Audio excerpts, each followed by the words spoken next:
இன்னைக்கு கேட்டா எல்லாரும் யோசிக்கக்கூடிய அளவுக்கான போராட்டம் தான் அது. தினசரி கேண்டீன்ல 2 இட்லி சேர்த்து கூடுதலா கொடுங்க அப்படின்னு போராட்டம் பண்ணியிருக்காங்க. இன்னைக்கு அசால்ட்டா நம்ம ரீசார்ஜ் பண்றோம். 2 இட்லிக்காக ஒரு மக்கள் போராட்டம் பண்ணியிருக்காங்க.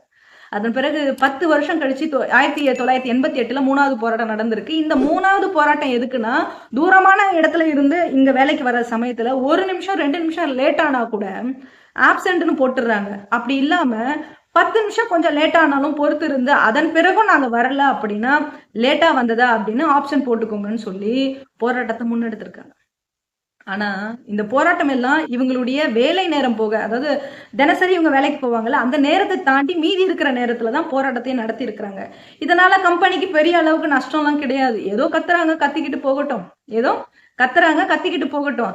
தேவைப்பட்டா நம்ம கொடுக்கலாம். என்னத்த 2 இட்லியே 5 நிமிஷம் எக்ஸ்ட்ரா, 10 நிமிஷம் எக்ஸ்ட்ரா டைம், இல்லைன்னா வேணாங்கிற நினைப்புலதான் கம்பெனி இருந்திருக்கிறாங்க. அதன் பிறகு முதல்ல மக்களுடைய மிக முக்கியமான போராட்டங்கிறது அடுத்த 10 வருஷம் கழிச்சுதான் நடந்திருக்கு. அந்த போராட்டம் 1998ல நடந்திருக்கு. அதுக்கான விதை எப்போ விழுந்திருக்குன்னா மக்களவை தேர்தல் மூலமா விழுந்திருக்கு. 1998ல இந்த மக்களுடைய ஒரு நாள் கூலி 33 ரூபாவா இருந்திருக்கு.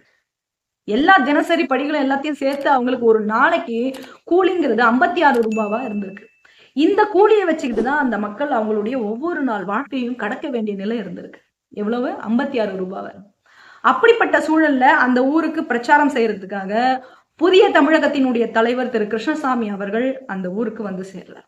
மக்களவை தேர்தல் பிரச்சாரத்துக்காக, வாக்கு சேகரிப்புக்காக வந்து சேர்றார். அவர்கிட்ட அங்க இருந்த மக்கள், எங்களுக்கு கூலி ரொம்ப குறைவா இருக்கு, எங்களுடைய உழைப்பு சுரண்டப்படுது, சம்பளத்தை கூட்டி தரத்துக்கு நாங்களும் தொடர்ந்து பேசிக்கிட்டு இருக்கோம், கம்பெனி செய்யல அப்படின்னு நடக்கிற விஷயத்த அவர்கிட்ட எக்ஸ்பிளைன் பண்ணி பேசியிருக்கிறாங்க. அந்த குறைகளை எல்லாம் கேட்ட திரு கிருஷ்ணசாமி அவர்கள் இந்த பிரச்சனையை கையில எடுத்து நம்ம போராட ஆரம்பிப்போம், போராட்டத்தின் மூலமா உங்களுடைய கூலி உயர்வினை நாம பெறலாம் அப்படின்னு சொல்லி அந்த மக்களை ஒன்று திரட்டி போராட்டத்திற்கு தயார்படுத்தி இருக்கிறார்.